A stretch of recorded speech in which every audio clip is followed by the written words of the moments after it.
اللہ تعالیٰ نے انسان کو یاد کرایا ہے کہ تو نے عبادت اپنے رب کی کرنی ہے، اور فرمایا رب تمہارا وہ ہے جس نے تمہارے لیے زمین کو فرش بنایا ہے، آسمان کو چھت بنایا ہے، اور آسمان سے پانی برسا کے تو زمین سے پھل اگائے ہیں، رزق لکم، وہ بھی تیرے کھانے کے لیے اگائے ہیں۔ وہ جو آسمان سے بارش برسا کے زمین سے سبز اور پھل اگائے ہیں تو وہ بھی تیرے لیے۔ جب سارا کچھ تیرے لیے بنایا تو بھی تو عبادت کرنا اپنے رب کی، پھر کسی کو اس کا شریک نہ ٹھہرا۔ ایک چیلنج بھی کیا قرآن مجید نے اس رکوع کے اندر،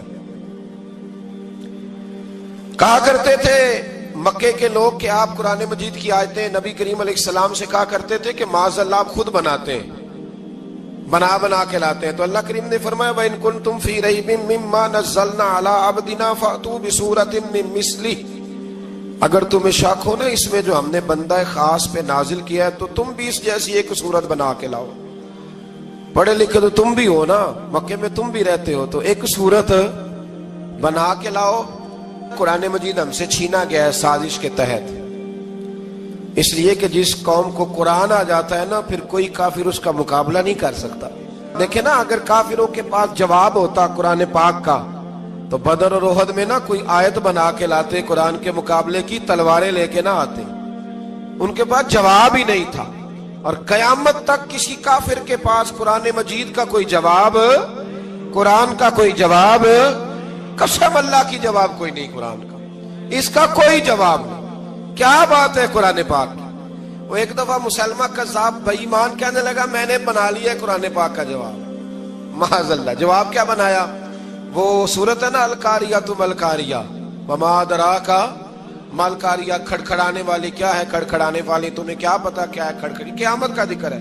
کہنے لگا میں نے اس جیسی صورت بنا لیا، تو کیا بنایا؟ الفیل مل فیل وما ادراک ما الفیل۔ کہنے لگا ہاتھی، تمہیں کیا پتا کیا ہاتھی، تم کیا جانو کیا ہاتھی۔ تو پاس جو اس کے اپنے بیٹھے تھے نا چیلے، کہنے لگے چپ کر جا، سارے زمانے کو پتا ہے ہاتھی کیا ہوتا ہے۔ تو پاگل ہے، اس کے دو کان ہوتے ہیں، ایک سونڈ ہوتی ہے، چار اس کے پیر ہوتے ہیں۔ بیوقوف آدمی قرآن کا مقابلہ کرنا ہے تو کچھ چج کے ساتھ کر، پاگلوں کی طرح مقابلہ کرے گا، جوتے کھائے گا بھی ہمیں بھی پڑھوائے گا۔ تو قرآن مجید کا کوئی مقابلہ کر سکا؟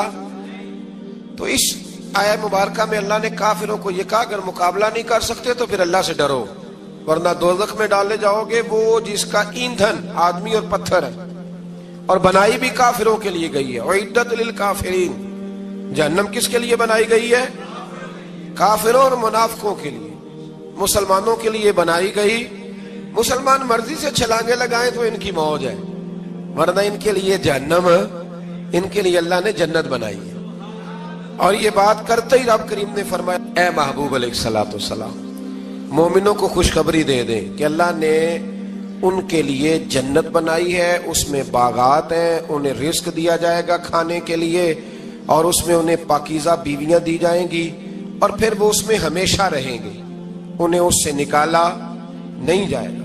آگے جو آیات کریمہ ہے نا اس کے اندر اللہ تبارک و تعالیٰ نے فرمایا ہے کہ اللہ حیا نہیں کرتا سمجھانے کے لیے مچھر کی مثال بھی دینی پڑے۔ فرمایا قرآن سے کچھ لوگ ہدایت حاصل کرتے ہیں اور کچھ گمراہ ہو جاتے ہیں۔ جب لوگ اپنی مرضی کی تشریحات چاہتے ہیں تو گمراہ ہوتے ہیں، اور جب قرآن کو رسول اللہ صلی اللہ علیہ وسلم اور امت مسلمہ کی تشریحات کی روشنی میں سمجھتے ہیں تو پھر اللہ ہدایت عطا فرماتا ہے۔ پھر اللہ تبارک و تعالیٰ نے آگے ارشاد فرمایا حضرت آدم کی پیدائش کا واقعہ۔ کچھ مفسرین نے لکھا اللہ نے مشورہ کیا تھا فرشتوں سے، وَإِذْ قَالَ رَبُّكَ لِلْمَلَائِكَةِ إِنِّي جَاعِلٌ فِي الْأَرْضِ خَلِيفَةً، لیکن کچھ مفسرین کہتے ہیں کہ اللہ کو ضرورت نہیں فرشتوں سے مشورہ کرنے کی، اللہ نے فرشتوں سے مشورہ نہیں کیا، بلکہ رب نے انہیں آگاہ فرمایا تھا کہ میں لگا ہوں زمین پہ اپنا نائب بنانے، میں خلافت دینے لگا ہوں زمین پہ۔ اب یہ تو دینے والی کی مرضی ہے نا اس نے کس کو دینی ہے، یہ تو دینے والے کی مرضی ہے نا اس نے۔ تو کچھ لوگ کہتے ہیں کہ دینے والے سے زیادہ ہمیں پتہ ہے، تو فرشتوں کو بھی یہ اجتہادی خطا ہو گئی، کہنے لگے یا اللہ اسے نہ بنانا، یہ فساد کرے گا، یہ خون ریزیاں کرے گا۔ تو اللہ نے فرمایا جو میں جانتا ہوں وہ تم، اللہ اکبر۔ امام راضی فرماتے جب رمضان آتا ہے تو اللہ فرشتوں سے کہتا ہے ذرا یہ کھول کے دروازے دیکھو نا یہ زمین پہ کیا کر رہے ہیں، تم تو کہتے تھے فساد کریں گے اور یہ سارے تراویحاں پڑھ رہے ہیں. تم تو گویا کہتے تھے فساد کریں گے اور یہ تو دیکھو گویا رمضان کے روزے رکھ رہے ہیں. یہ تو میری یاد میں نکلے ہوئے. تم کچھ کہتے تھے اور دیکھو میں نے تمہیں کہا تھا نا جو میں جانتا ہوں وہ تم. اللہ نے پھر حضرت آدم علیہ السلام کو تمام زمانے کے علوم عطا کیے, علم سکھا لیا. تو فرشتوں سے کہا تم بھی ان چیزوں کے نام بتاؤ, تو وہ بتا سکے نہیں. اللہ نے فرمایا اب اس طرح کرو, آدم کو سجدہ کرو. سب نے سجدہ کیا سوائے وہ. کہنے لگا یا اللہ صرف تجھے ہی کرنا ہے. کرنا بھی صرف اللہ کو چاہیے, پر رب کے آگے بھی جھکنا چاہیے, اور جس کے سامنے رب جھکائے نا وہاں بھی. اور یہ جو عاجزی ہے نا, یہ جو جھکنا ہے, یہ علم کے آگے ہے.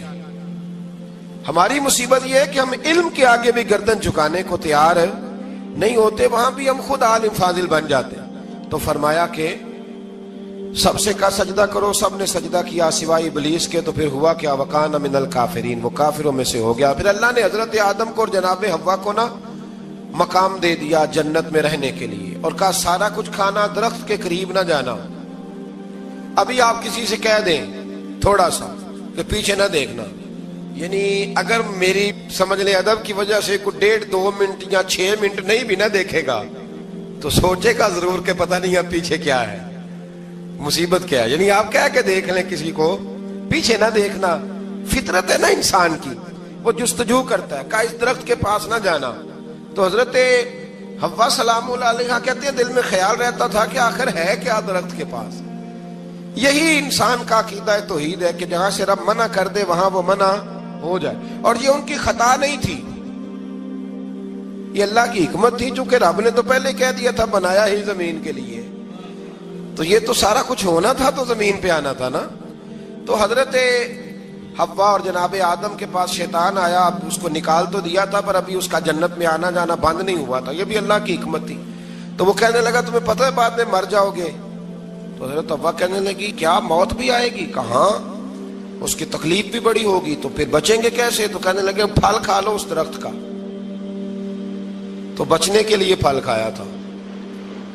اس طرح لوگ آج بہت سارے کام بچنے کے لیے کرتے ہیں پر بچ سکتے, بچنے کے لیے پھل کھایا. تو اللہ نے فرمایا زمین پہ چلے جاؤ. تو حضرت آدم زمین پہ آئے. پھر کئی 100 سال روتے رہے. فَتَلَقَّى آدَمُ مِن رَبِّهِ کَلِمَاتٍ. تو پھر اللہ نے خود ہی جناب آدم کو کچھ کلمے سکھائے. علامہ اسماعیل حقی فرماتے ہیں وہ کلمے یہ تھے کہ حضرت آدم نے میرے نبی کا وسیلہ پیش کیا, اللہ کریم نے جناب آدم کی دعا کو مقبول فرما لیا. پھر آگے بنی اسرائیل کا ذکر آ جاتا ہے. اللہ تعالیٰ نے بنی اسرائیل, آج آپ اسی قوم کو یہودی کہتے ہیں, ان کو اللہ نے اس زمانے میں فضیلت عطا کی تھی بہت زیادہ. تو عرب کے اندر جب نبی پاک علیہ السلام نے اعلان نبوت کیا تو کچھ لوگوں نے یہ کہہ دیا کہ اگر یہ یہودی کلمہ پڑھ لیں گے تو ہم بھی پڑھ لیں گے. تو پھر اللہ نے انہیں یاد کرایا کہ تم اصل میں کیا ہو, تمہیں کلمہ پڑھنا چاہیے. تو اہل یہود کا تذکرہ کرتے کرتے رب کریم نے ایک بات یہ بھی ارشاد فرمائی کہ تم لوگوں کو تو کہتے رہے ہو کہ وہ نبی آنے والے ہیں, وہ نبی آنے والے ہیں, اور جب آ گئے ہیں تو ماننے کو تیار نہیں ہو. تو فرمایا تأمرون الناس بالبر وتنسون انفسکم وانتم تتلون الکتاب. لوگوں کو بھلائی کا حکم دیتے ہو اور اپنے آپ کو بھول جاتے ہو. افلا تعقلون, تمہیں عقل نہیں؟ پھر اللہ نے انہیں یہ بھی یاد کرایا کہ یاد کرو وہ زمانہ کہ جب فرعون نے خواب دیکھ لیا تھا کہ کوئی بچہ اس کی سلطنت کو تباہ کرے گا, تو پھر اس نے تمہارے بچوں کو ذبح کرانا شروع کیا اور تمہاری بیٹیوں کو چھوڑتا تھا. فرمایا یہ بھی تو تم نے دیکھا, میں نے تمہیں پھر تم سے کہا جہاد کرو قوم عمالقہ کے خلاف. تو مقام طیہ میں جا کے یہ لوگ کہنے لگے ہم سے جہاد نہیں ہوتا. اللہ نے انہیں ایک میدان میں قید کر دیا. بڑی دلچسپ بات, قید تو لوگ ہوتے ہیں نا 4 دیواری میں, تو اللہ نے بنی اسرائیل والوں کو جب انہوں نے کہا ہم جہاد نہیں کریں گے تو اللہ نے میدان میں قید کر دیا. میدان میں, یہ یاد رکھیں, جب انسان اللہ کی نافرمانی کرتا ہے تو اسے ایسی قید ملتی ہے جس کا اس نے تصور بھی نہیں کیا ہوتا. ایک میدان ہے مقام طیہ, قید ہو گئے. سارا دن سفر کرتے تھے, سارا دن. تو رات کو تھک کے سوتے تھے, صبح اٹھتے تھے نا جب, تو وہیں ہوتے تھے جہاں کل صبح چلے تھے. تو رب جب کسی کو قیدی بناتا ہے تو اسے زنجیروں کی, سلاخوں کی ضرورت. دعا فرمائیں اللہ تبارک و تعالی غموں سے نجات عطا فرمائے. یہ دعا فرمائے، ایسی قید دیتا ہے کہ جس سے پھر چھٹکارا ہو سکتا۔ تو بنی اسرائیل کا بہت زیادہ تذکرہ اس بارے میں اللہ تبارک و تعالیٰ نے پھر بیان کیا، اور پھر کہا کہ انہیں جو حکم دیا جاتا تھا یہ اس کی سرتابی کرتے تھے، پھر اللہ نے ان پر ذلت نازل کر دی اور یہ ہمیشہ اس کا شکار رہیں۔ قوم سبت کا ذکر فرمایا اللہ نے، ہفتے والے دن کچھ لوگ نافرمانی کرتے تھے۔ ہمارے بھی ہیلے بہانے ہیں نا آج کل کاروبار میں، تو اسی سپارے کی آیت نمبر 65 کے اندر اللہ تعالیٰ نے حضرت داؤد کی قوم کا ذکر کیا کہ اللہ نے انہیں حکم دیا تھا کہ ہفتے والے دن مچھلیاں نہیں پکڑنی، تو وہ کہتے تھے چلو ہاتھ لگا کے نہیں پکڑنی، ہاتھ لگا کے۔ وہ ہمارے لوگ ہیلے بہانے تلاش کر لیتے ہیں نا، وہ بڑے جناب انشورنس والا آ گیا، اب وہ بینک والا آ گیا، وہ فلانے صاحب آ گئے، وہ تروڑ مروڑ کے کہانیاں باتیں، اور پھر ہمیں بھی رستے مل جاتے ہیں بچنے کے۔ مفتی صاحب نے کہہ دیا تھا، ایک مولانا سے میں نے ان کو کہا ہفتے والے دن مچھلیاں نہیں پکڑنے کا، نہیں پکڑتے، چھوٹے چھوٹے حوض بنا لیے تو مچھلیاں زیادہ آتی تھی اس دن۔ یہ بھی اللہ کی قدرت تھی، نماز کے وقت گاہک زیادہ آتے ہیں، یہ اس کی قدرت ہوتی ہے۔ تو وہ مچھلیاں حوض میں جمع ہو جاتی ہیں، یوں سمجھ لیں کہ جال انہوں نے لگا لیے ہوئے تھے، تو جال میں وہ پھنستی رہتی تھی، حوضوں میں آتی رہتی تھی۔ ہفتے کو نہیں پکڑتے تھے، اتوار کو پکڑ لیتے تھے، تو پھر اللہ نے انہیں سزا دی۔ فرمایا تماشے کرتے ہو اللہ کے حکم کے ساتھ، کیا سزا دی؟ فَقُلْنَا لَهُمْ كُونُوا قِرَادَةً خَاسِئِينَ، فرمایا بندر بن جاؤ دھتکارے ہوئے۔ جو رزق حرام طریقے سے کماتے تھے رب انہیں بندر بنا دیتا تھا۔ ابھی بھی میں نے دیکھے ہیں بڑے بڑے تاجر پاگلوں جیسی زندگی گزار رہے ہیں، نفسیاتی طور پہ سکون نہیں ہے، کروڑوں روپیہ پڑا ہے۔ کیوں؟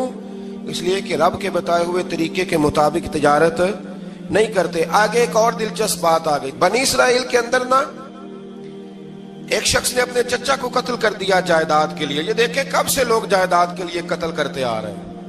چچا کو قتل کر دیا، اور قتل کر کے حضرت موسیٰ علیہ السلام کے پاس آئے کہ میرے چچا کو کسی نے قتل کر دیا ہے، تو بتائیں کیا کرنا ہے؟ تو آپ نے فرمایا کہ گائے ذبح کرو، اور اس کا ایک ٹکڑا مقتول کو مارو، مرنے والے کو، وہ خود اٹھ کے بتا دے گا مجھے کس نے قتل کیا ہے۔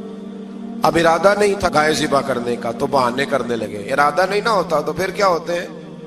کہنے لگے گائے کس طرح کی ہو، بوڑھی ہو کہ بچی ہو، رنگ کیسا ہو، جوان ہو کہ چھوٹی ہو، حال میں ایک دفعہ چلنا سیکھ گئی ہو یا ابھی نہ سیکھی ہو، تو بتاتے گئے تو رب بھی شرطیں بیان کرتا گیا۔ گہرے زرد رنگ کی ہو، حال کے اندر اسے نہ چلایا گیا ہو، پانی نہ نکالا گیا ہو، نہ بچی ہو نہ جوان ہو، اس کے درمیان ہو۔ یہ ساری شرطیں کہاں پائی جاتی تھی؟ حضرت موسیٰ علیہ السلام کی قوم کا ایک شخص تھا جو اللہ کا ولی تھا، وہ جب انتقال کرنے لگا نا، اللہ اکبر، دیکھو رب ولیوں کی اولادوں پر بھی کتنا فضل فرماتا ہے۔ وہ جب انتقال کرنے لگا تو ایک اس کے پاس چھوٹی سی بچیا تھی، گائے کی بچی، اس نے جنگل میں چھوڑ دی۔ کہنے لگا یا اللہ میں تیرے نام پہ چھوڑتا ہوں، میرا بچہ جوان ہو جائے تو اسے دے دینا، اور تو سرمایہ ہی کوئی نہیں۔ بچہ بڑا ہوا تو بچہ بھی بڑا نیک تھا، اپنی ماں کا بڑا فرما بردار تھا۔ اس کی ماں نے کہا بیٹا تیرے باپ نے ایک گائے چھوڑی تھی، تو بچہ جنگل میں گیا اور جا کے کہنے لگا اے اللہ میری گائے مجھ سے ملا دے، تو رب کریم نے وہ گائے واپس کر دی۔ وہ گائے گھر لے آیا، اب وہ کہنے لگا اماں بیچ دوں، تو اماں کہنے لگی بیٹا میرے پوچھے بغیر نہ بیچنا۔ کئی دفعہ گاہک لگے پر اس نے کہا جب تک میری اماں نہ کہے گی میں بیچوں گا۔ ادھر بنی اسرائیل والے شرطیں جتنی گائے کے بارے میں پوچھ چکے تھے وہ ساری اسی گائے میں پائی جاتی تھی، تو یہ ڈھونڈتے ڈھونڈتے وہاں پہنچ گئے، تو کہنے لگے گائے چاہیے، تو اس نے کہا بھی تمہاری مرضی سے نہیں، قیمت میری مرضی کی۔ ایک مفسر نے تو یہاں تک لکھا ہے کہ اس نے کہا گائے ذبح کر کے نا، تو جتنا گائے کے اندر گوشت ہوگا نا اتنا ہی کھال کے اندر تو مجھے مال بھر کے دو گے، اتنے سکے بھر کے دو گے، اتنی اشرفیاں بھر کے دو گے تو پھر تمہیں گائے دوں گا۔ تو پھر یہ گائے انہیں ملی اور یہ گائے لے کر کے آئے۔ زیادہ سوالات نہ کرتے تو زیادہ الجھتے نہ۔ ہم بھی دین کے معاملے میں بڑے سوال جواب کرتے ہیں، اتنا سوال کریں جتنی اس کی ضرورت ہے۔ ان لوگوں نے سوالات زیادہ کیے تو پھر الجھ زیادہ گئے۔ تو میرے بھائی اس کا ذکر بھی اللہ تبارک و تعالیٰ نے پہلے پارے کے اندر بیان فرمایا. پھر اللہ کریم نے فرمایا کہ کچھ ایسے لوگ بھی ہیں یہودیوں میں سے جن کا دعویٰ ہو گیا ہے کہ ہم اللہ کے بڑے پیارے ہیں. فرمایا یہ صرف ان کے منہ کی باتیں ہیں, یہ تو قیامت میں پتہ چلے گا نا کہ اللہ کا پیار کس کے ساتھ زیادہ ہے. اور پھر یہ بھی یہودیوں نے دعویٰ کیا ہے, اسی پارے میں اللہ فرماتے ہیں کہ ان کا دعویٰ ہے کہ ہم اللہ کے بڑے پیارے ہیں, جنت میں ہم ہی جائیں گے. تو اللہ فرماتا ہے پھر مرنے کی دعا تو کرو, جنت میں تو مر کے جانا ہے نا. لیکن رب فرماتے ہیں یہ کبھی مرنے کی دعا نہیں کریں گے, اس لیے کہ انہیں پتہ ہے کہ ہم نے آخرت کے لیے کیا بھیجا. لے جی پہلا حکم آ گیا یا ایھا الذین آمنوا کہہ کے, پہلی آیت قرآن پاک پہلے سپارے میں پہلی آیت جس میں اللہ نے کہا یا ایھا الذین آمنوا. تو پہلا حکم آمنوا کہہ کے آیت نمبر 104 میں جو اللہ نے حکم دیا ہے نا, وہ نبی پاک کی تعظیم کا حکم ہے. پہلا حکم ہی اللہ نے حضور کی عزت اور ناموز کا ارشاد فرمایا. پہلا اس ترتیب کے لحاظ سے وہ ہوا یہ کہ جب نبی پاک کو بات ارشاد کرتے تو صحابہ کرام اٹھ کے عرض کرتے رائینا یا رسول اللہ, حضور سمجھ نہیں آئی ذرا رعایت کر دے. تو یہودیوں کی عبرانی زبان کے اندر نہ ذرا کھینچ کے پڑھتے تھے رائینا, تو اس کا معنی بنتا تھا معاذ اللہ اے ہمارے چرواہے. بکریاں چرانے والے کو بھی وہ رائینا کہتے تھے. تو جب صحابہ یہ کہنے لگے تو اللہ نے منع ہی کر دیا. فرمایا میرے محبوب کے غلاموں, اس لفظ کے پیچھے چھپ کے, اس لفظ کے پیچھے چھپ کے لوگ میرے نبی کی بے ادبی کر جاتے ہیں. تو جس لفظ کا کوئی ایک معنی بے ادبی والا بنتا ہو وہ لفظ بھی میرے نبی کے لیے نہ کہو. لفظ وہ والے کہو جس میں کوئی بے ادبی کا معنی نکلے نہ. یہاں لوگوں نے بڑے بڑے لفظ نہیں بول دیے, پھر کہتے میرا مطلب یہ تھا, میرا مطلب وہ تھا. تو تو نے وہ لفظ بولا کیوں جس کا کوئی غلط مطلب بھی نکل سکتا تھا. اللہ نے فرمایا یا ایھا الذین آمنوا لا تقولوا رائینا, اے ایمان والو رائینا کہو ہی نہ. تو یا اللہ کیا کہیں؟ فرمایا وقولوا انظرنا, تم کہو یا رسول اللہ ایک نظر فرمائیے. انداز دیکھیے, انظرنا ایک نظر. تو ہمارے بزرگ تو پہلے ہی بڑے پیار والوں نے کہہ دیا یا رسول اللہ انظر حالنا. کہتے کہاں سے لاتے ہو جملے؟ میں نے کہا اللہ کی کتاب سے. یا رسول اللہ انظر حالنا یا حبیب اللہ اسمع قالا. تو تم کہو انظرنا, محبوب نظر کرم کرے, واسمعوا, اور کیا ضرورت ہے دوبارہ پوچھنے کی؟ اللہ کہتا ہے پہلے ہی دھیان سے سنا کرو, پہلے ہی واسمعوا, پہلے ہی احتیاط سے سنو. وللکافرین عذاب علیم, اور کافروں کے لیے دردناک عذاب ہے. لے جی اسی پارے میں اللہ تبارک و تعالیٰ نے پھر اہل یہود کا ذکر کیا. تو یہود کہنے لگے کہ ہم حضرت ابراہیم کے ماننے والے ہیں. تو اللہ کریم نے وہ بھی ذکر کیا کہ میں نے تو ابراہیم کو آزمایا ہے. وَإِذِ ابْتَلَىٰ إِبْرَاهِيمَ رَبُّهُ بِكَلِمَاتٍ فَأَتَمَّهُنَّ, ہم نے ابراہیم کو کچھ چیزوں سے آزمایا ہے, وہ ہماری آزمائش پہ پورے اترے. قَالَ إِنِّي جَاعِلُكَ لِلنَّاسِ إِمَامًا, تو پھر ہم نے انہیں کہا کہ ہم آپ کو پوری دنیا کا امام بنائیں گے. وہ آزمائش کیا تھی؟ آگ میں جانا بھی آزمائش, بیٹے کا نہ ہونا بھی آزمائش, بیٹا ہوا تو پھر اسے وادی غیر ذی زرع میں چھوڑ کے آنا بھی آزمائش, بڑا ہوا تو پھر ذبح کرنا بھی آزمائش. فرمایا جہاں جہاں آزمایا ہے نا, ابراہیم ہماری آزمائش میں پورے اترے. فرمایا تو مفت میں حضرت ابراہیم کی اولاد بنتے ہو اور ان کا نام لیتے ہو اور ان کے ساتھ اپنا تعلق بناتے ہو, دیکھو تو صحیح وہ کتنی آزمائشوں سے گزرے. تو اس کا بھی اللہ نے اسی میں ذکر فرمایا. اور پھر وہ بات کرتے تھے حضرت یعقوب کی اور حضرت اسحاق کی. تو فرمایا وہ تو ہمارے اتنے خاص بندے تھے کہ وصال کے وقت بھی انہوں نے اپنی اولادوں کو نصیحت فرمائی تھی کہ اللہ کی توحید پہ قائم رہنا. اس کا ذکر بھی اللہ نے اسی پارے میں بیان فرمایا. اور جو حضرت ابراہیم اور جناب اسماعیل نے کعبہ تعمیر کیا تو اس کا ذکر بھی اللہ تعالیٰ نے اسی پارے میں فرمایا. فرمایا جب وہ کعبہ بنا رہے تھے تو کہہ رہے تھے ربنا تقبل منا, کہہ رہے تھے اے اللہ بنا ہم نے دیا ہے پر مہربانی فرما ہم سے قبول فرما لے. تو جو آیہ کریمہ آخر میں عرض کرنا چاہتا ہوں اس پر بھی تھوڑی توجہ فرمائیں گے تو بات بڑی نکھر کے باہر آئے گی. یہ 16ویں رکوع کے اندر اللہ نے پھر یہود کا اور عیسائیت کا ذکر فرمایا. تو اللہ کریم نے ایک بات ارشاد فرمائی. یہودیوں کے ہاں جب کوئی بچہ پیدا ہوتا تھا پیلے رنگ کے ساتھ اس کو رنگتے تھے, یا کوئی خاص رنگ تھا ان کا, بچہ پیدا ہوتا تو اس پر وہ رنگ چڑھاتے کہ یہ جی ہمارے مذہب کا رنگ ہے. ہمارے ہاں بھی رسمیں ہیں نا اپنی اپنی معاذ اللہ. اپنی اپنی نہیں ہونی چاہیے، اللہ رسول کا حکم ہونا چاہیے۔ تو یہودیوں کے ہاں بچہ پیدا ہوتا تو ایک خاص رنگ چڑھاتے، عیسائیوں کے ہاں پیدا ہوتا تو وہ بھی ایک خاص رنگ چڑھاتے، تو مسلمانوں کے ہاں بچے پیدا ہوئے تو انہوں نے بھی توجہ کی کہ یہ کیا ہو رہا ہے، تو رب کریم نے فرمایا صبغۃ اللہ، رنگ اللہ کا ہی ہے، ومن احسن من اللہ صبغہ، اور فرمایا اللہ کے رنگ سے زیادہ خوبصورت کس کا رنگ ہو سکتا ہے؟ اللہ کا رنگ کیا ہے؟ لا الہ الا اللہ محمد الرسول اللہ صلی اللہ علیہ، فرمایا نیلے پیلے کالے رنگ نہ چڑھاؤ، اپنے ذہن پر توحید و رسالت کا رنگ چڑھاؤ، یہ سب سے بہترین رنگ ہے۔ اگر تمہارے ذہنوں پر رب رسول کی توحید کا رنگ چڑھ گیا تو یہ وہ والا رنگ ہے، پھر تمہیں کسی اور رنگ کی طرف جانے کی ضرورت نہیں پڑے گی۔ تو فرمایا رنگ وہ پیدا کرو جو توحید کا ہے، رسالت کا ہے، اس رنگ کی توجہ کرو۔ قرآن مجید کے اس پارے میں اللہ کریم نے مختلف باتیں بیان کر کے آخری رکوع میں یہ جو رنگ کا ذکر فرمایا نا، تو یہ لگتا ہے پورے پارے کا خلاصہ ہے کہ رب کریم نے فرمایا اصل بات یہ ہے کہ تمہاری سوچوں پہ رب رسول کی توحید و رسالت کا رنگ ہونا چاہیے۔ ہر وقت بچہ پیدا ہو، کوئی دنیا سے جائے تو رنگ کس کا ہونا چاہیے؟ اللہ رسول کے دین کا۔ اللہ تعالی ہمیں سمجھنے کی توفیق عطا فرمائے۔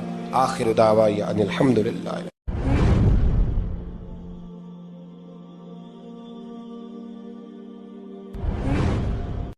اللہ تعالیٰ نے انسان کو یاد کرایا ہے کہ تو نے عبادت اپنے رب کی کرنی ہے، اور فرمایا رب تمہارا وہ ہے جس نے تمہارے لیے زمین کو فرش بنایا ہے، آسمان کو چھت بنایا ہے، اور آسمان سے پانی برسا کے تو زمین سے پھل اگائے ہیں، رزق لکم، وہ بھی تیرے کھانے کے لیے اگائے ہیں۔ وہ جو آسمان سے بارش برسا کے زمین سے سبز اور پھل اگائے ہیں تو وہ بھی تیرے لیے۔ جب سارا کچھ تیرے لیے بنایا تو بھی تو عبادت کرنا اپنے رب کی، پھر کسی کو اس کا شریک نہ ٹھہرا۔ ایک چیلنج بھی کیا قرآن مجید نے اس رکوع کے اندر۔ کہا کرتے تھے مکے کے لوگ کہ آپ قرآن مجید کی آیتیں نبی کریم علیہ السلام سے کہا کرتے تھے کہ معاذ اللہ آپ خود بناتے ہیں، بنا کے لاتے ہیں۔ تو اللہ کریم نے فرمایا وَإِن كُنتُمْ فِي رَيْبٍ مِّمَّا نَزَّلْنَا عَلَىٰ عَبْدِنَا فَأْتُوا بِسُورَةٍ مِّن مِّثْلِهِ، اگر تمہیں شک ہو نا اس میں جو ہم نے بندہ خاص پہ نازل کیا ہے تو تم بھی اس جیسی ایک صورت بنا کے لاؤ۔ پڑھے لکھے تو تم بھی ہو نا، مکے میں تم بھی رہتے ہو، تو ایک صورت بنا کے لاؤ۔ قرآن مجید ہم سے چھینا گیا ہے سازش کے تحت، اس لیے کہ جس قوم کو قرآن آ جاتا ہے نا پھر کوئی کافر اس کا مقابلہ نہیں کر سکتا۔ دیکھیں نا اگر کافروں کے پاس جواب ہوتا قرآن پاک کا تو بدر اور احد میں نا کوئی آیت بنا کے لاتے قرآن کے مقابلے کی، تلواریں لے کے نہ آتے، ان کے پاس جواب ہی نہیں تھا۔ اور قیامت تک کسی کافر کے پاس قرآن مجید کا کوئی جواب، قرآن کا کوئی جواب، قسم اللہ کی جواب کوئی نہیں، قرآن کا اس کا کوئی جواب نہیں۔ کیا بات ہے قرآن پاک کی۔ وہ ایک دفعہ مسلمہ کذاب بے ایمان کہنے لگا میں نے بنا لیا ہے قرآن پاک کا جواب، معاذ اللہ۔ جواب کیا بنایا؟ وہ صورت ہے نا القاریۃ ما القاریۃ وما ادراک ما القاریۃ، کھڑکھڑانے والی کیا ہے، کھڑکھڑانے والی تمہیں کیا پتا کیا ہے کھڑکھڑی، قیامت کا ذکر ہے۔ کہنے لگا میں نے اس جیسی صورت بنا لیا، تو کیا بنایا؟ الفیل مل فیل وما ادراک ما الفیل، کہنے لگا ہاتھی، تمہیں کیا پتا کیا ہاتھی، تم کیا جانو کیا ہاتھی۔ تو پاس جو اس کے اپنے بیٹھے تھے نا چیلے، کہنے لگے چپ کر جا، سارے زمانے کو پتا ہے ہاتھی کیا ہوتا ہے۔ تو پاگل ہے، اس کے دو کان ہوتے ہیں، ایک سونڈ ہوتی ہے، چار اس کے پیر ہوتے ہیں۔ بیوقوف آدمی قرآن کا مقابلہ کرنا ہے تو کچھ چج کے ساتھ کر، پاگلوں کی طرح مقابلہ کرے گا، جوتے کھائے گا بھی ہمیں بھی پڑھوائے گا۔ تو قرآن مجید کا کوئی مقابلہ کر سکا؟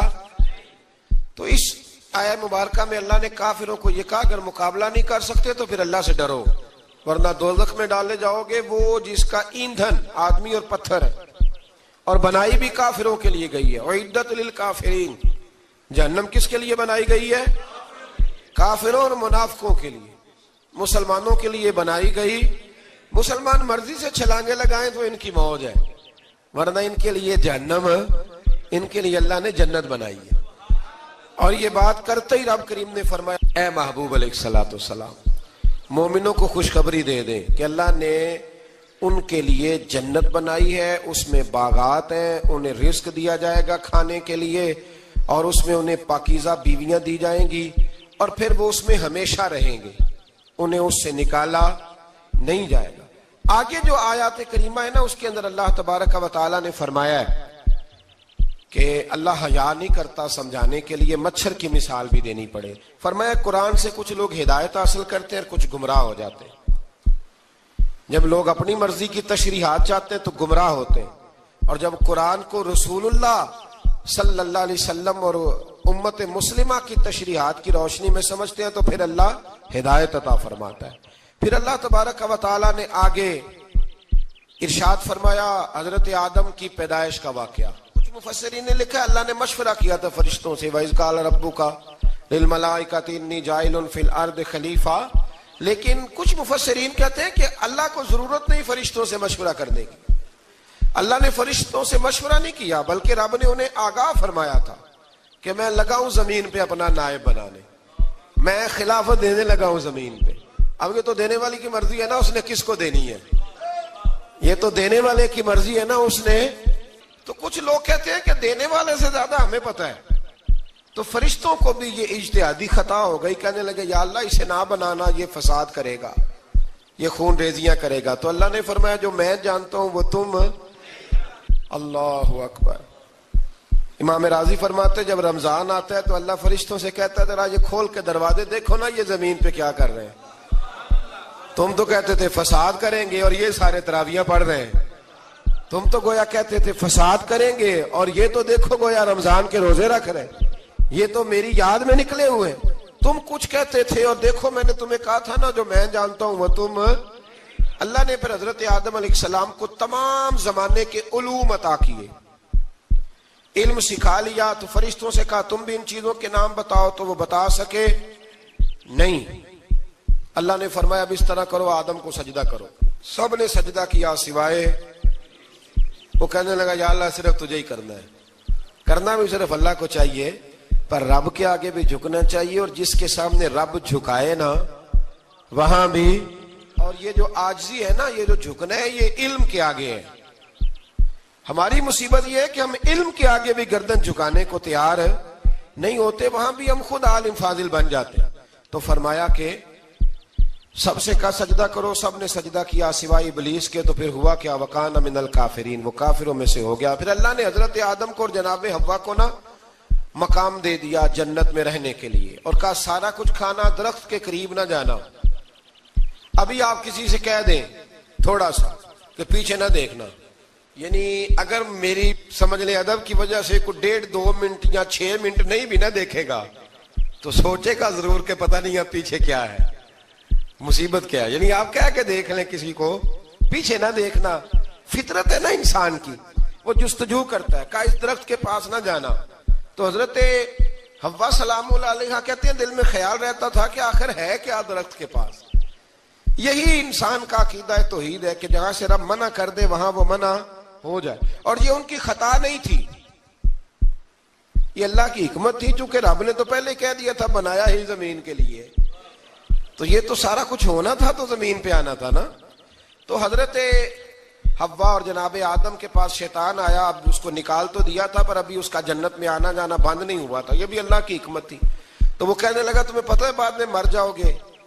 تو حضرت حوا کہنے لگی کیا موت بھی آئے گی؟ کہاں، اس کی تکلیف بھی بڑی ہوگی، تو پھر بچیں گے کیسے؟ تو کہنے لگے پھل کھا لو اس درخت کا۔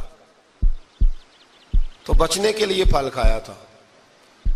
جس طرح لوگ آج بہت سارے کام بچنے کے لیے کرتے ہیں پر بچ سکتے، بچنے کے لیے پھل کھایا تو اللہ نے فرمایا زمین پہ چلے جاؤ۔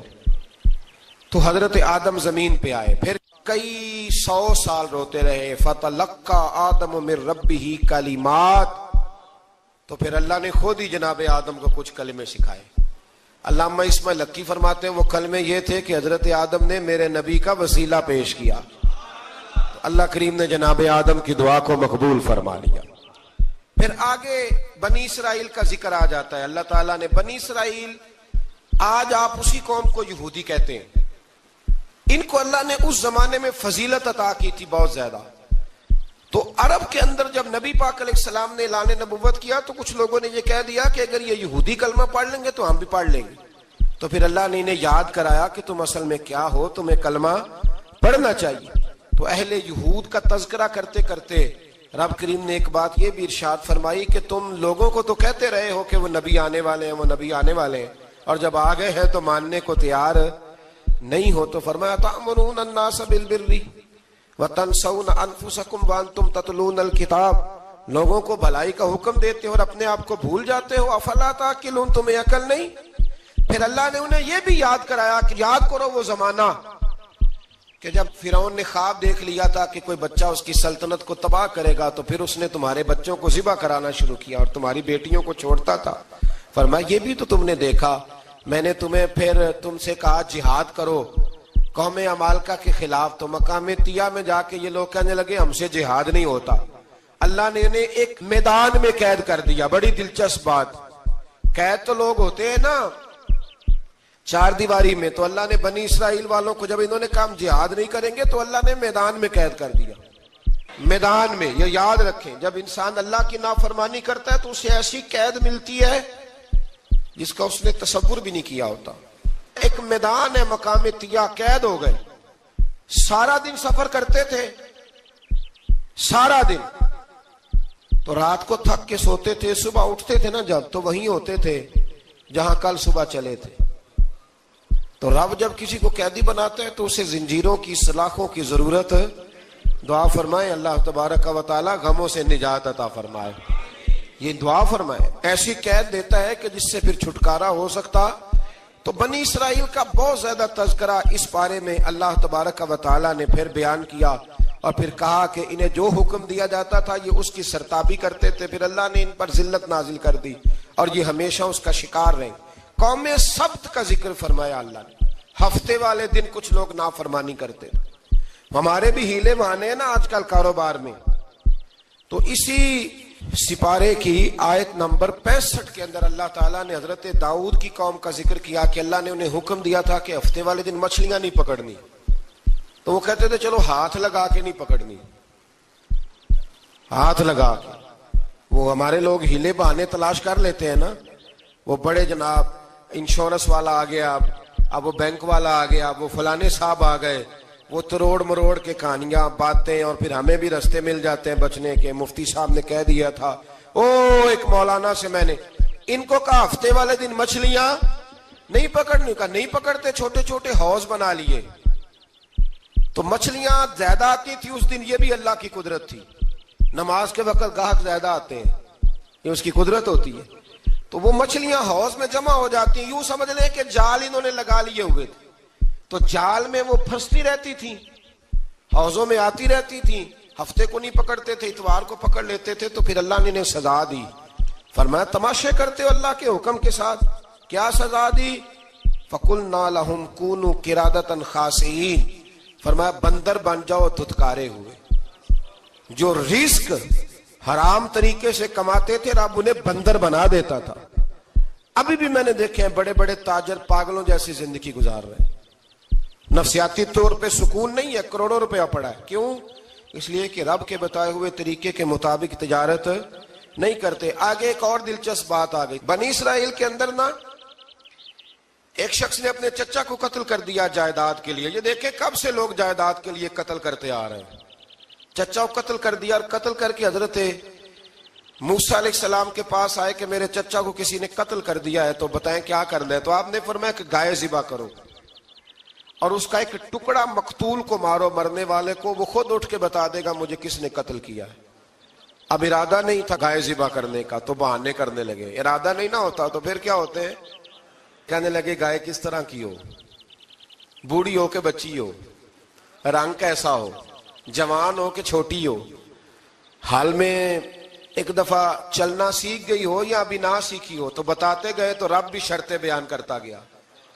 گہرے زرد رنگ کی ہو، حال کے اندر اسے نہ چلایا گیا ہو، پانی نہ نکالا گیا ہو، نہ بچی ہو نہ جوان ہو، اس کے درمیان ہو. یہ ساری شرطیں کہاں پائی جاتی تھیں؟ حضرت موسیٰ علیہ السلام کی قوم کا ایک شخص تھا جو اللہ کا ولی تھا. وہ جب انتقال کرنے لگا نا، اللہ اکبر، دیکھو رب ولیوں کی اولادوں پر بھی کتنا فضل فرماتا ہے. وہ جب انتقال کرنے لگا تو ایک اس کے پاس چھوٹی سی بچیا تھی، گائے کی بچی. اس نے جنگل میں چھوڑ دی. کہنے لگا یا اللہ میں تیرے نام پہ چھوڑتا ہوں. میرا بچہ جوان ہو جائے تو اسے دے دینا، اور تو سرمایہ ہی کوئی نہیں۔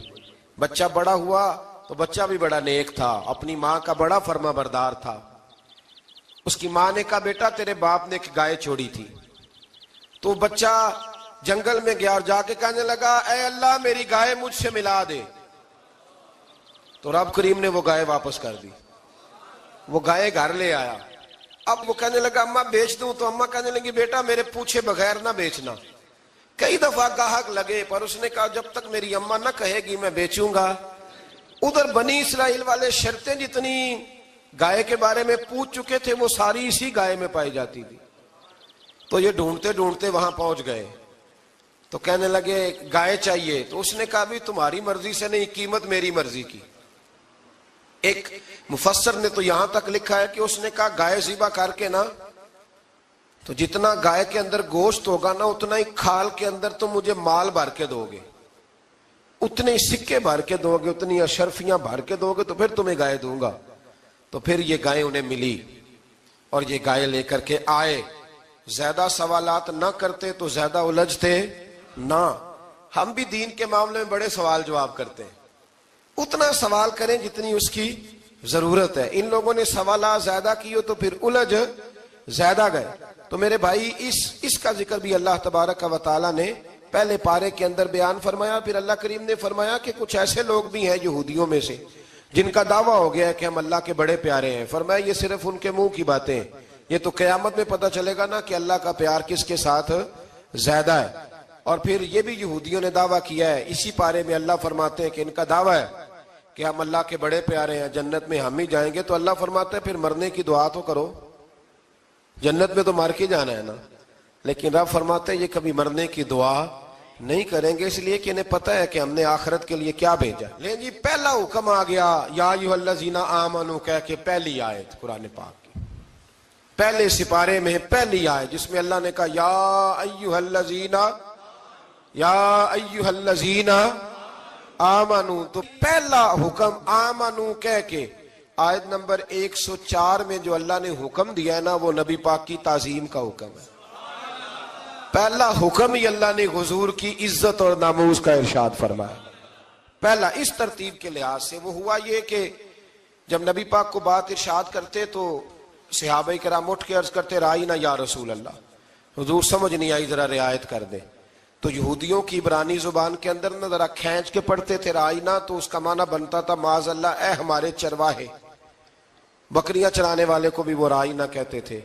تو جب صحابہ یہ کہنے لگے تو اللہ نے منع ہی کر دیا، فرمایا میرے محبوب کے غلاموں اس لفظ کے پیچھے چھپ کے، اس لفظ کے پیچھے چھپ کے لوگ میرے نبی کی بے ادبی کر جاتے ہیں، تو جس لفظ کا کوئی ایک معنی بے ادبی والا بنتا ہو وہ لفظ بھی میرے نبی کے لیے نہ کہو، لفظ وہ والے کہو جس میں کوئی بے ادبی کا معنی نکلے نہ۔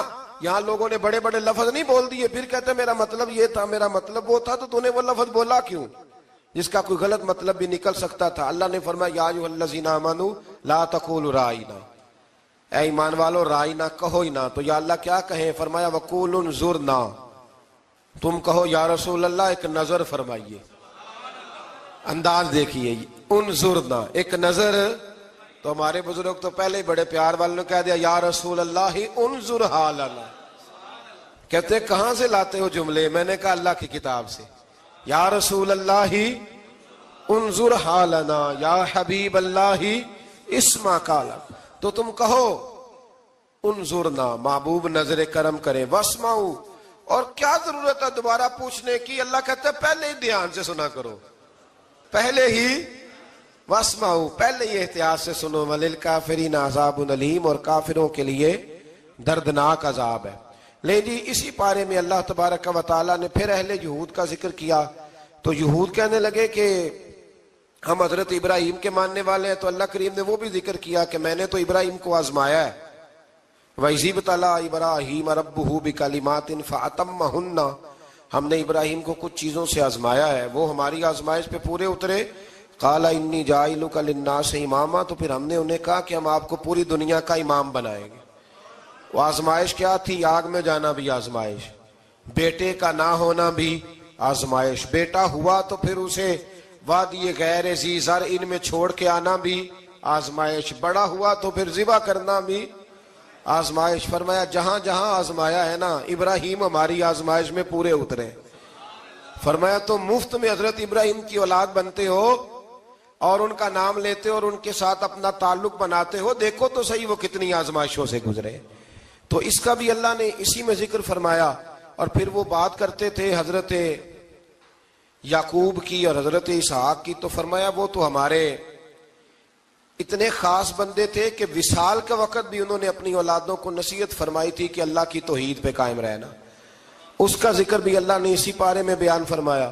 اور جو حضرت ابراہیم اور جناب اسماعیل نے کعبہ تعمیر کیا تو اس کا ذکر بھی اللہ تعالیٰ نے اسی پارے میں فرمایا۔ فرمایا جب وہ کعبہ بنا رہے تھے تو کہہ رہے تھے ربنا تقبل منا، کہہ رہے تھے اے اللہ بنا ہم نے دیا ہے پر مہربانی فرما ہم سے قبول فرما لے۔ تو جو آیہ کریمہ آخر میں عرض کرنا چاہتا ہوں اس پر بھی تھوڑی توجہ فرمائیں گے تو بات بڑی نکھر کے باہر آئے گی۔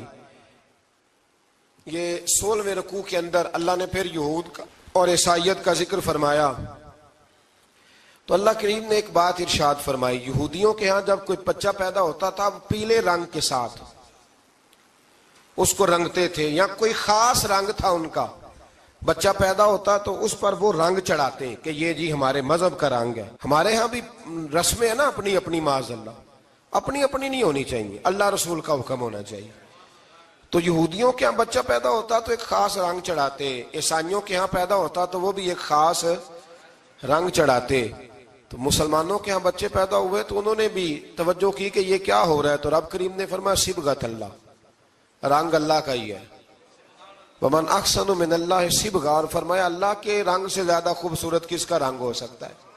اللہ کا رنگ کیا ہے؟ لا الہ الا اللہ محمد الرسول اللہ صلی اللہ علیہ۔